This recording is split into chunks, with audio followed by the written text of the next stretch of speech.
از لحاظ روحی نیاز دارم پامو بذارم روی گاز و برم.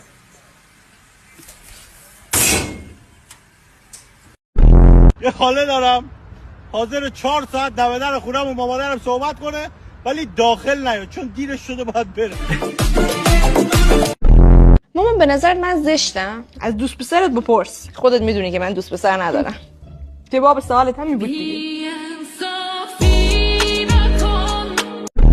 داداش تو چرا پاتو از رو کفشت میخارونی؟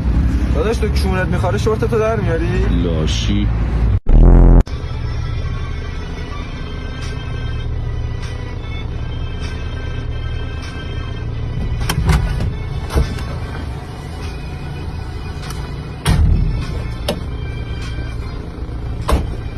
پدرسگ